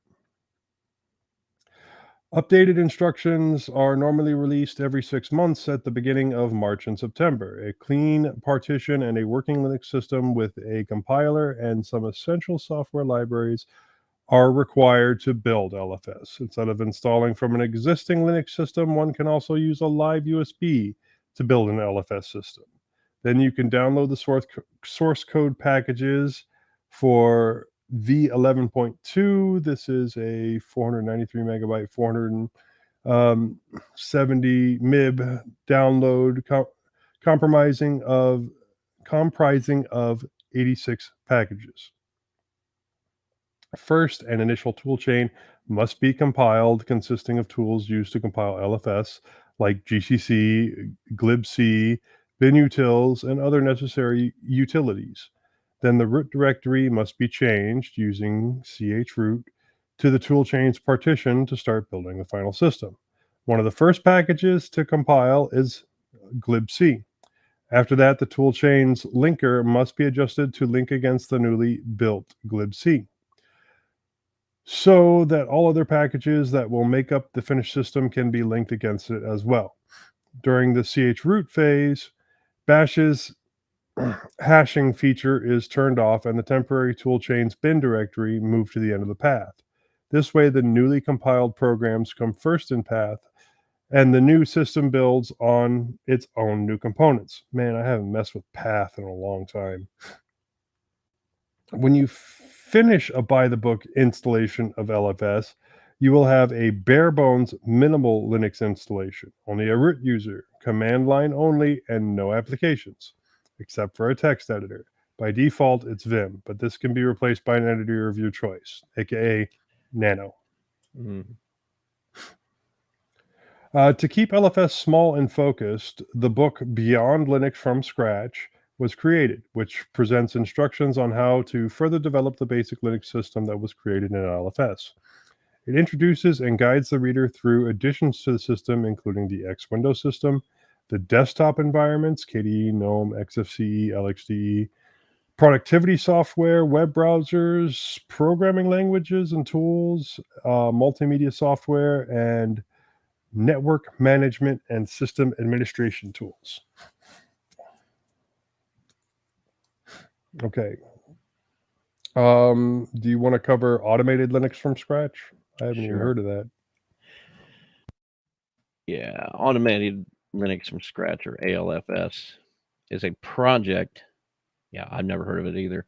A project designed to automate the process of creating an LFS system.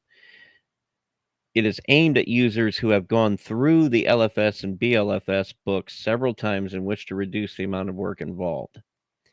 A secondary goal is to act as a test of the LFS and BLFS books by directly extracting and running instructions from the XML sources of the LFS and BLFS books.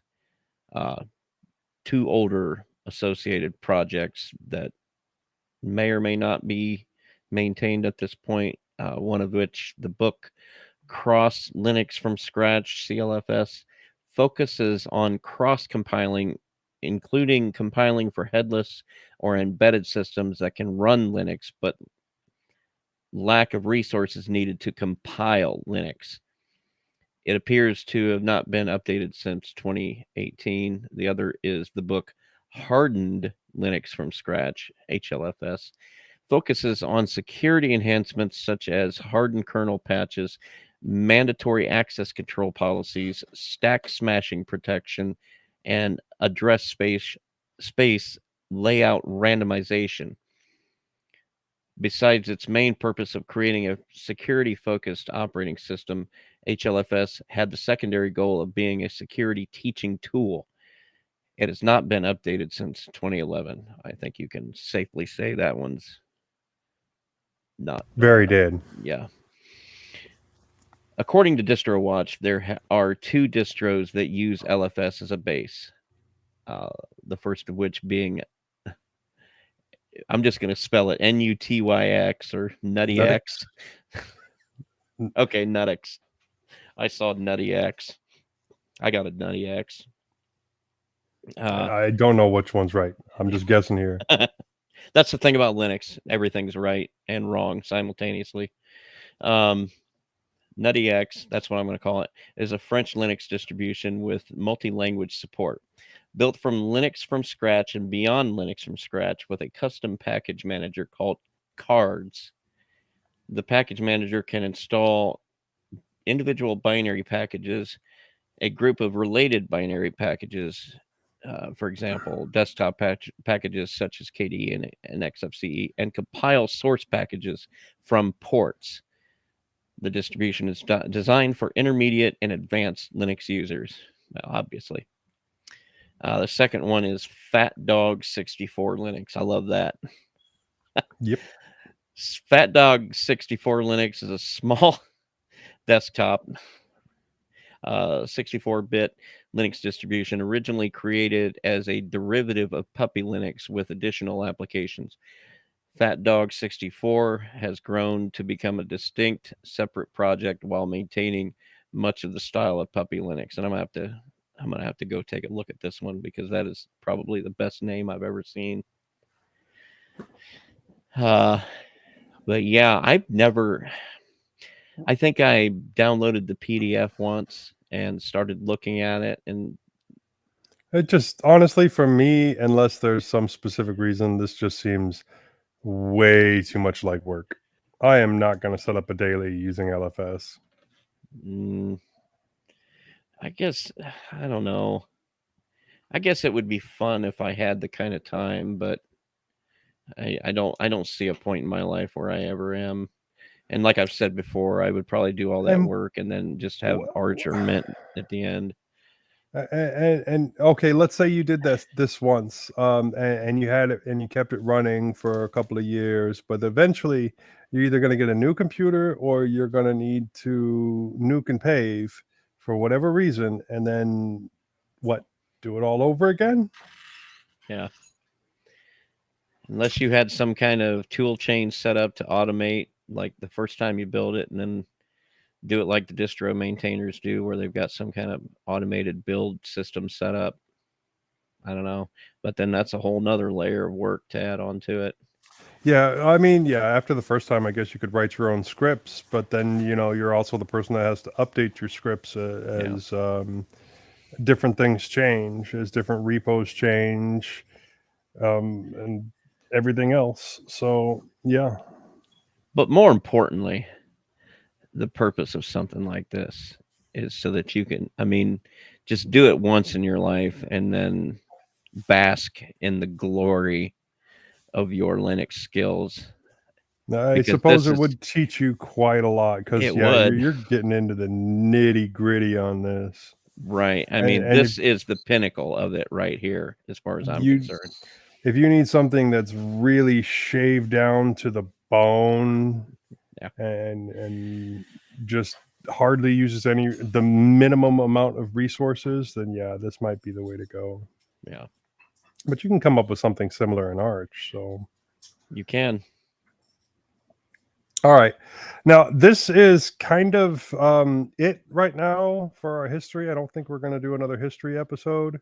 No. We're going to move on to another topic. We don't know what that topic is yet, but I think we've all had quite a bit of fun with the history. I know I've enjoyed it. So let us know if you want more stuff like this. There's always more distros that we could dig into.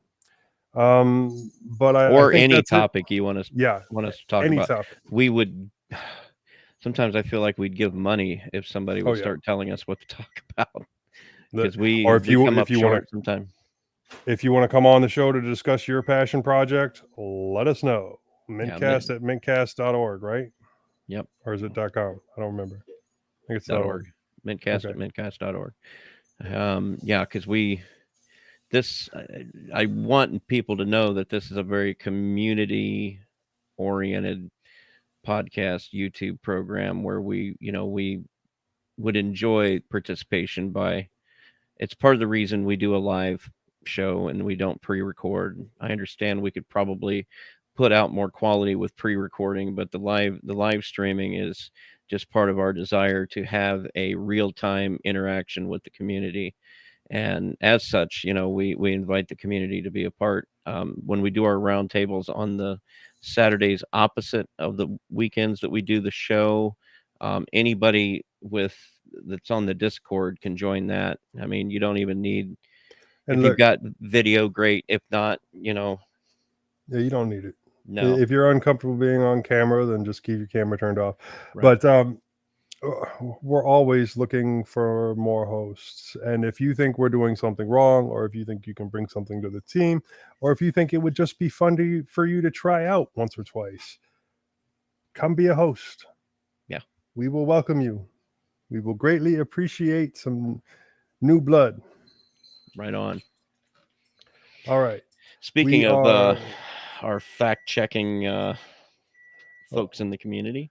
Moving on to vibrations from the ether. Bill, I'm going to leave this to you. So it would seem as though our most popular method, or the most popular use of interacting with us, is to let us know when we've said something wrong. And it's been a non-zero number of times when we it's make been mistakes. me. So when we make mistakes, so we got to what the community is telling us is that we need to make more mistakes if we want more feedback. That there you go. That's a good positive spin on it.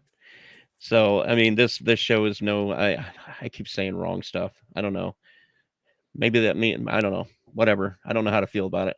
But in this, we got a email from Phil S. And he said, "Greetings. I was listening to mintCast 400 yesterday and was a little surprised as to the commentary about Flatpaks and Linux Mint. Linux Mint has been offering automatic updates to Flatpaks via the update manager for some time. I personally have been doing it since version 20.1 when I decided to try it out after doing it manually via the command line for some time. In the update manager, go to Edit, Preferences, Automation, and toggle Update Flatpaks automatically, and voila, it's all done."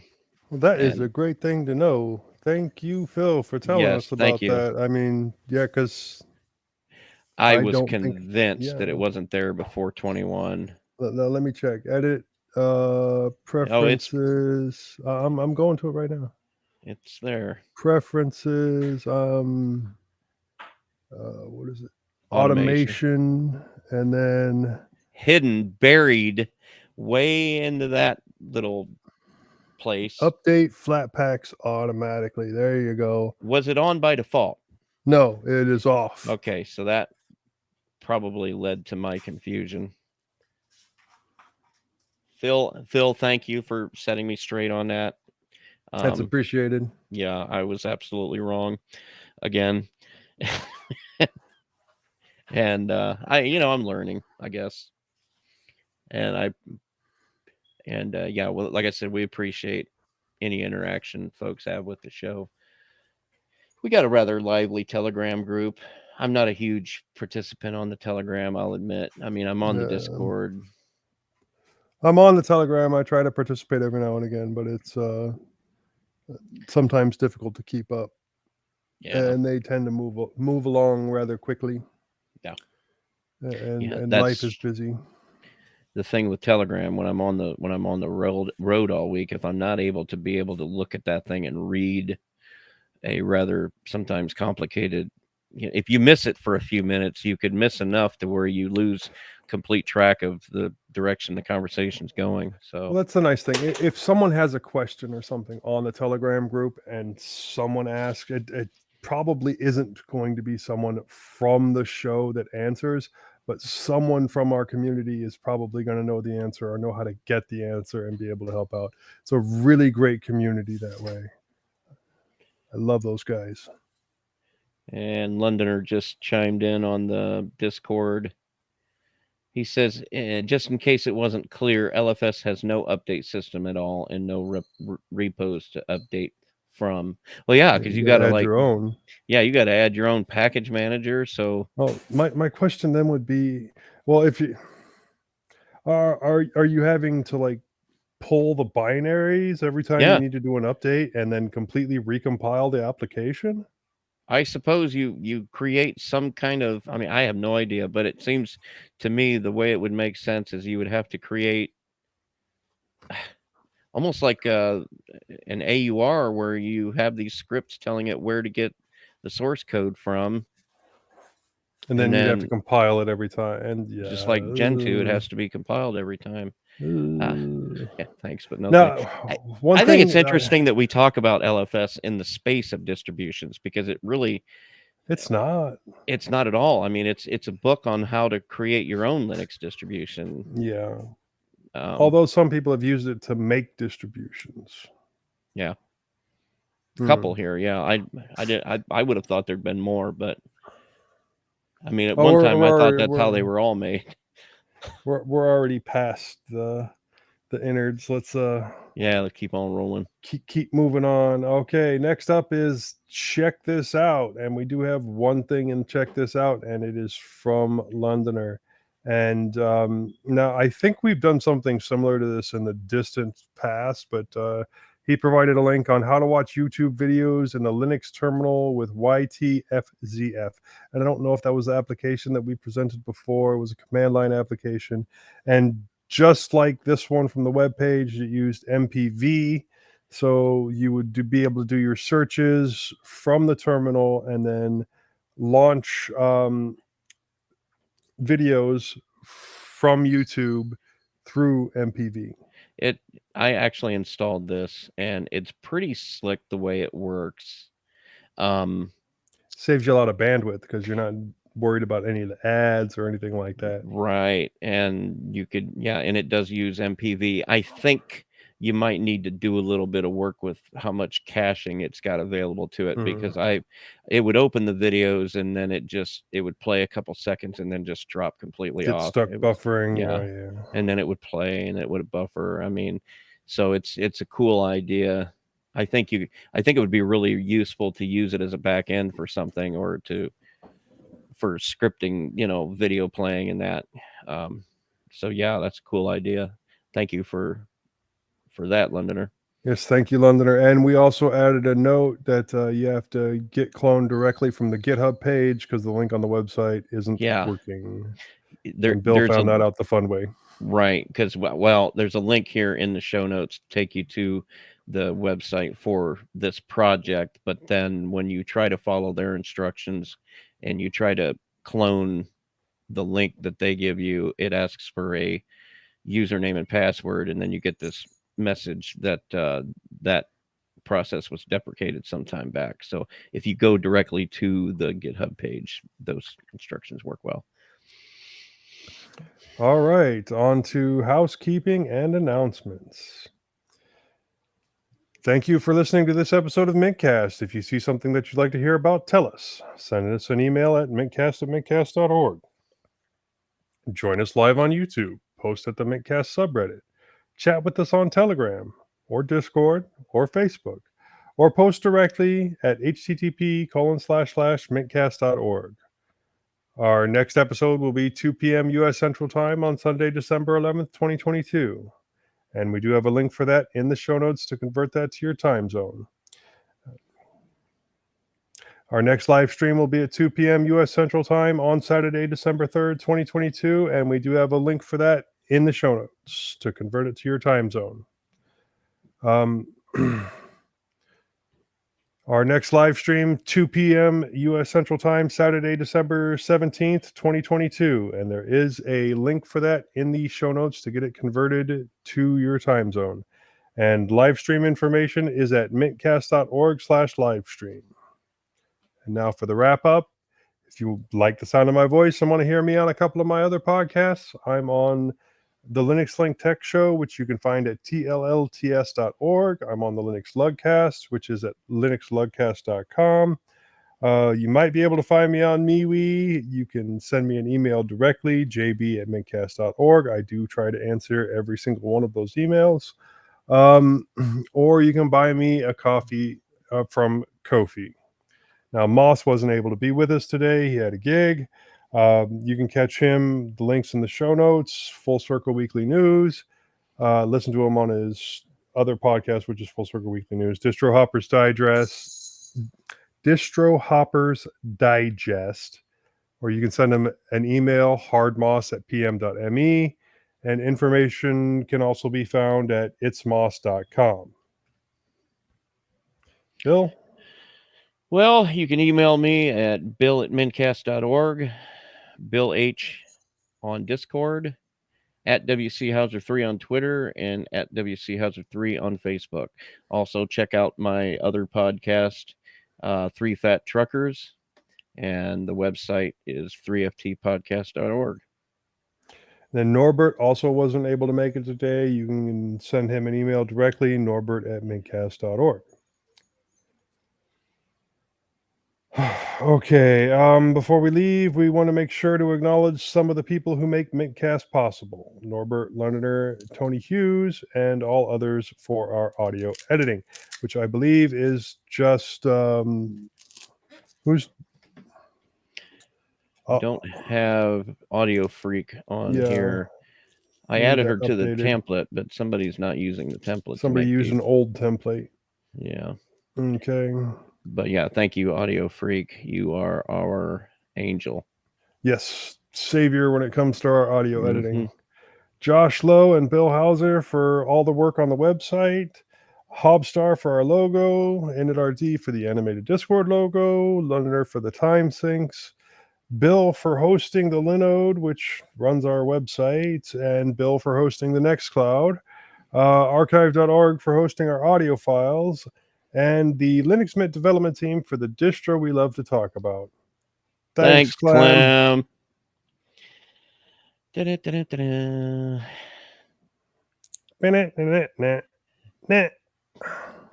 And we are out. Thanks, folks.